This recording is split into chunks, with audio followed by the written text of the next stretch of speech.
Hello Orchid friends, how are you? Welcome back to my channel. If this is your first time watching my video, my channel is all about orchids. From what orchids I have, how I grow them, my thoughts on certain orchid topics, to what orchids in my collection are blooming, etc. So if you want to follow along my orchid hobby adventure, please consider subscribing to my channel and turn on the notification. Today in this video, we're going to look at one of my mini Phalaenopsis orchid. This one is also a grocery store Phalaenopsis orchid. When I first saw this orchid, I wasn't going to pick it up, but I noticed that it has some recessive markings on the leaves, so I thought I would pick it up because I have had, I think, at least 2 orchids that are three actually completely white, just like this one, even though the shape of the orchid flowers are a little different. But I already have white phals, and I'm sure many of you also would agree with me that white Phalaenopsis orchid is one of the most common orchids out there, and I think most people like them because of the way that they look. They look really elegant, so it's understandable that it's massively produced.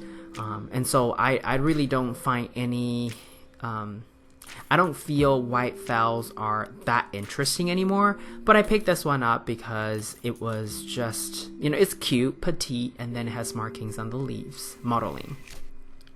So this orchid, after the first main flower were gone, it started to develop a secondary spike. I originally was gonna cut it off, but then I noticed the secondary spike in time, so I kept the spike. And here is a close-up of the leaves. This is what I meant by recessive marking on the leaves. So potentially this orchid has, a species in its parentage, but I just don't know if it's gonna be Sanderiana or if I think that's probably it, Sanderiana, because that's one of the few ones that have white phals in the background but still have marking on the leaves. That's just my guess, and for those of you who know, I would appreciate if you can help me with its parentage, but otherwise no hard feelings, because we all have that one phal that we would like to find parentage of, but then simply can't. So this orchid was maybe like $5 or $6, very cheap. But I picked it up just for the heck of it. This orchid doesn't have any fragrance, but I think its cuteness, is definitely making up for it. So for the flower spike, I didn't cut it right away. I was waiting for it to die back enough for me to cut it, and finally around end of March I decided that it's time for me to cut that portion away and really allow the orchid to focus its energy on the secondary spike and the maturing of the 3 buds. It only produced 3 buds, and all 3 buds eventually bloomed out. In terms of the location, this one is a windowsill orchid. I keep it still on the windowsill pretty much all the time. Occasionally when I'm soaking this orchid, I do take it to the kitchen area and just kind of let it sit there. And this is just one trick that I use. When I'm soaking an orchid, I don't typically soak them in their original spot, because I'm so used to seeing them at their original spot that sometimes I may forget that there's still water sitting in there. So I have to put them on at a completely different location, because that way it serves as a reminder that this orchid is still giving, it's still getting a bath, it's still getting a soak. Because it's happened to me before that I soak an orchid without and forget about it. And I think it was after 2 days that I realized this orchid was still sitting in water, and thankfully nothing happened to that orchid. So that's just one trick that I use, unless you can be sure. Otherwise, try it out, and that way you will not risk damaging the orchid roots just because you forget that they're still being soaked.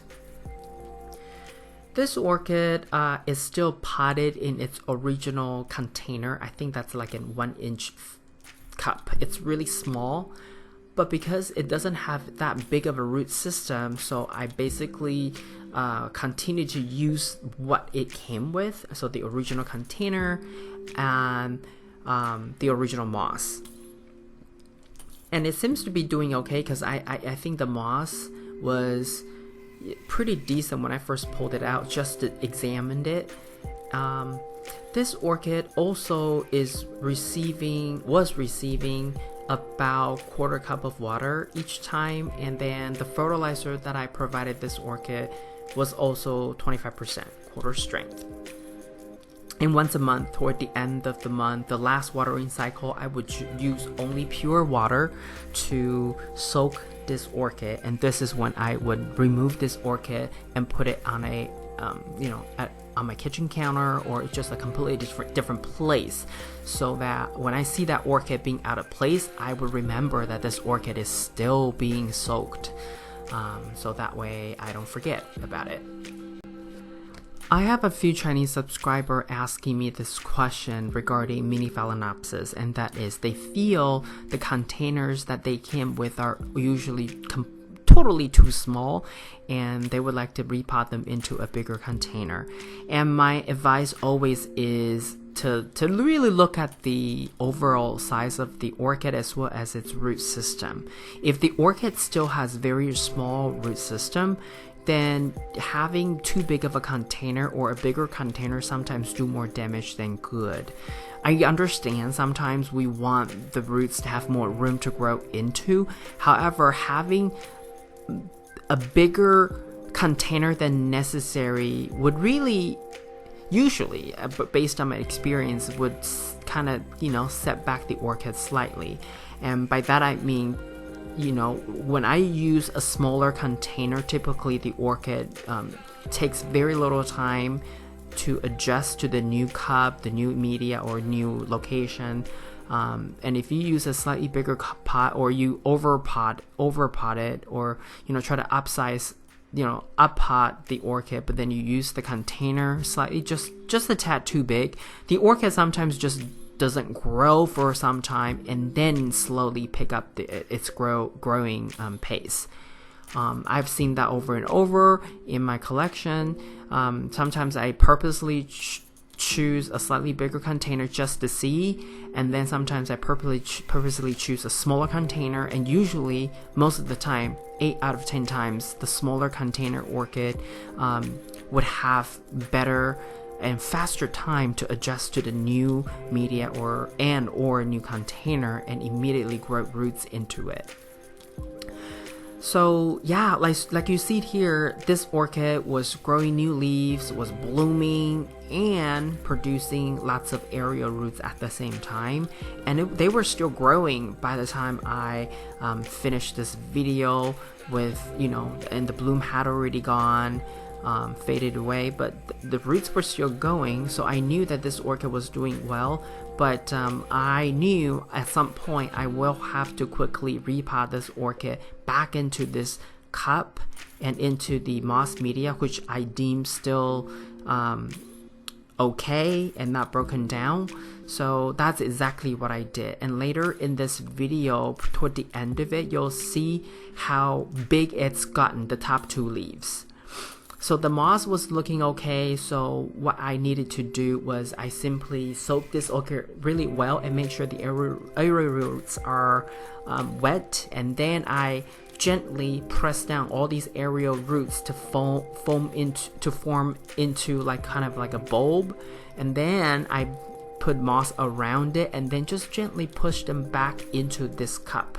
Yes, it may seem like this orchid has a lot of roots, but actually they all the roots fit into that tiny little cup. And since then the orchid did extremely well. It grew 2 of its newest leaves. They're so big that the latest 2 leaves are so big. So I think this orchid just really happy in the current container with all the roots being in the media. It's currently placed in on a south-facing windowsill, and it's doing really well. In terms of sunlight, I think it gets about 6 hours of southern-facing sun. Overall, I think this is a charming, cute little orchid.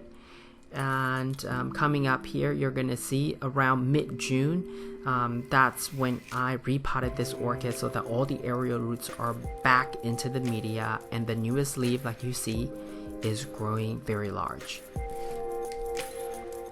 This is all I have for you today. If you like this video, please give it a thumbs up. And if you would like to get more orchid related videos from my channel, please subscribe and turn on the notification.